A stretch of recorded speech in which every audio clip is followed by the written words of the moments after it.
Guys, Mr. BXRP here, and welcome back. Today is February 3rd of 2020, and let's get started. You know what? Before we get started, look at this picture up here. Advertising on CoinPaprika's site.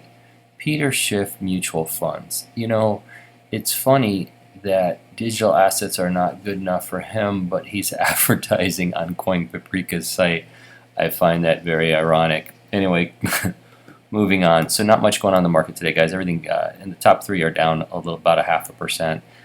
But on the 7-day, looking at the 7-day, Bitcoin's at 6%, up 6%. Ethereum's up about 11.5%. And XRP is up a little over 8%. I'm sure everybody noticed on Sunday morning, XRP had some really strong activity, jumped about 9%. Very quickly in the morning, and then came back down a little bit. So we're hovering right around 25 cents, and always keeping an eye on it. So moving on, CoinDesk had posted this and put this on Twitter. Bitcoin printed a 3-month high on major exchanges early Monday, with a key indicator eyeing its first bullish turn in 11 months. So it looks like Bitcoin actually hit 9,500, I believe, during the Super Bowl last night, and while nobody was paying attention, and then it kind of rolled back down. But it did take a shot at 9,500, and we are certainly keeping an eye on it. But the big news on Bitcoin today is that they have a massive new use case for Bitcoin that many people probably aren't aware of. And let me go to Jack Dorsey, who I guess is the founder of Twitter, and he has now made it possible for people to put a Bitcoin emoji on Twitter. So look at this, guys. You can actually, this is a real use case. I mean, this is almost as strong as the use case that Ampli Pompliano pointed out of mining. Mining is a use case, and now using Bitcoin as an emoji is a use case. So anyway, ridiculous, but moving on. XRP Darren posted this on Twitter as well. Looks like this guy Colin got scammed out of his XRP, and XRP Darren said Colin was fished. Don't be Colin. Guys, I'm pointing this out because a lot of this stuff goes on, and it looks like he said 40,000 XRP down, transferred 11,000 XRP a week ago from Ledger to WireX, and then transferred to my bank, and still nothing. After being extremely persistent with WireX customer services, I got a message from the CEO only to find out that it is clearly a scam artist. That he is clearly a scam artist. You cannot trust WireX for large amounts of money. Their customer service is absolutely shit. Cashing out in this game is an absolute nightmare. Okay, so you got to be careful, guys. I mean, I don't care who you're talking to. I don't know the whole deal here. I don't know the whole story. I don't know if WireX is at fault, if somebody pretended to be WireX. The point is this: whenever you're sending your digital assets, you have to be careful. Okay, so be careful. And the number one mistake I see people make is if they have a problem with their ledger. This is a big one. If somebody has a problem with their cold storage and they can't see their assets at all, they immediately freak out, and that's the number one mistake to make. Don't freak out, because if you freak out, you're going to make bad decisions, and bad decisions are going to lead you down a really dark hole. And I've seen cases where people have given their keys to supposed customer service people over the phone and lost all of their assets. So if you have a glitch, take a deep breath.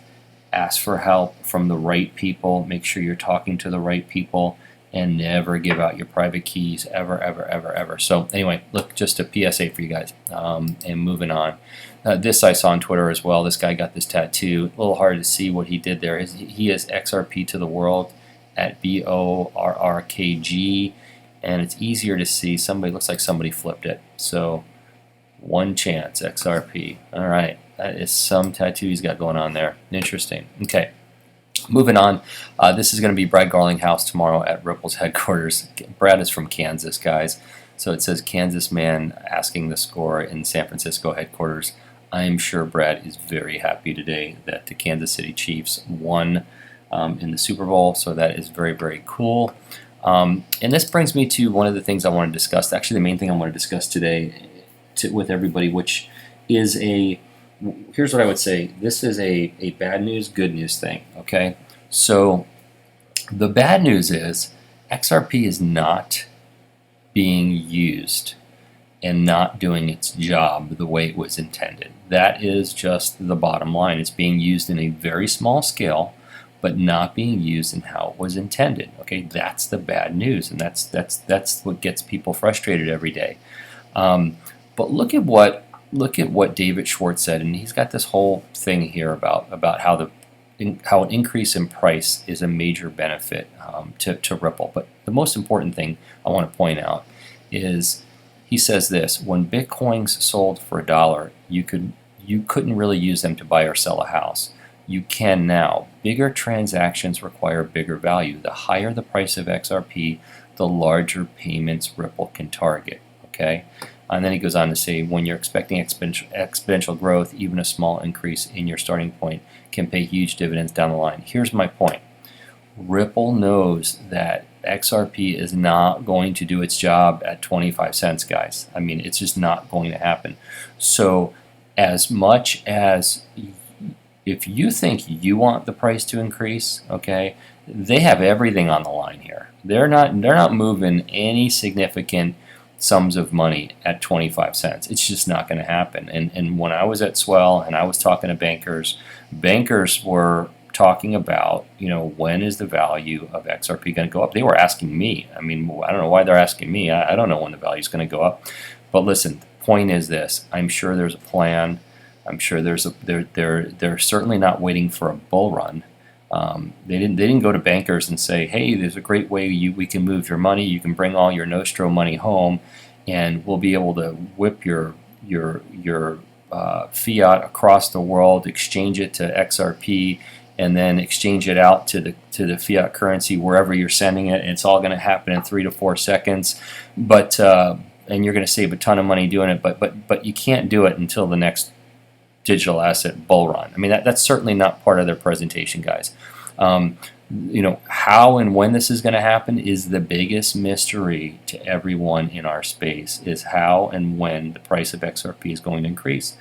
And it might be based on them slamming open the corridors, a ton of corridors all at once. It might be them, it might be them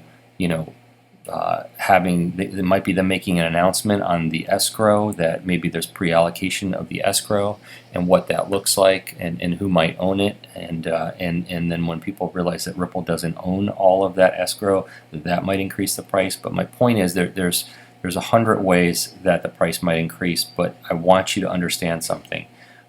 Ripple needs the price to increase more than you do, and Ripple's customers, and whether it's the bankers or financial institutions, they need it more than we do, okay? And they're waiting for it just as badly as we are. So there's a plan, and obviously if you're here in this space and you're invested in it, you believe in it, there's a leap of faith involved in being an XRP. But when you look at the team, when you look at the progress, when you look at where we are and where we're going, you gotta hang in there. So anyway, I just want to share that with you, because I know it's something that's frustrating people every day, is when is the price going to rise? When is the price going to rise? Well, guess what, guys? I don't know, but you have to have faith that it's going to happen, because everything that they've been planning to do, every office they've opened up around the world, everything they've told banks, financial institutions, and governments, and central banks, everything they've told the world they're going to do doesn't happen until that price increases. Okay, so you have to believe it's going to happen. All right, moving on. This was my favorite commercial at the Super Bowl yesterday, and I want to share it with you. Houston, we're getting close. Pick up the pace, folks. Got a dust storm coming in. Scientists have confirmed signs of water on Mars. That's it. Almost. We have a visual. Target has been acquired. This changes everything. Grab it all and then you hustle out of here. We got a storm coming. Open the hatch. We're witnessing history. The discovery recovery of a lifetime. The conditions won't be that good for another 2 years. We just made it. Can't wait to get you home.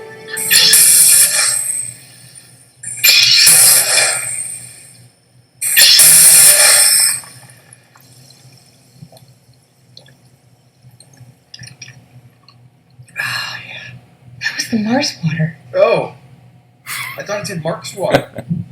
Fresh sparkling water in seconds. SodaStream. I thought that was unbelievable. That was my favorite one. I'll tell you, there weren't a lot of them that I liked. Normally, they have great commercials. I didn't see a lot that I liked, but that was my favorite one. I thought I'd share it with you guys. Hope you don't mind. Okay, moving on. This came up as fact. So, do you ever feel bad about not feeling bad about something you should feel bad about? Let me give you an example of this, guys. I will tell you this, that 99% of the things you worry about in life never occur. And if you can train yourself to not worry, I mean, it takes training, but if you could train yourself to not worry about the things that you probably think you should be worrying about, you will eventually feel bad that you don't worry about things that you feel like you probably should, and literally beat the worry demon. I promise you, it takes training. Try it. It's awesome. I've been doing it for a long time. It's fantastic. Listen, so just so you guys know, I prepaid for all the likes today, and I prepaid for all the subscribes. So there is absolutely going to be no charge at all to you guys to subscribe to my channel, and no charge for likes. Unlikes are unfortunately, they're going to be $8 each. So it's entirely up to you guys how you want to proceed. But I appreciate you joining me today, and I'm not a financial advisor, I'm not an accountant, I'm not a congressman, and I'm not a crypto expert. These are my opinions only, and don't make any financial decisions based on anything I say. This video is intended for educational and entertainment purposes only. Please like, subscribe, and hit the notifications button, and share with anybody who you think might do the same. I hope everybody has a fantastic day. Thank you.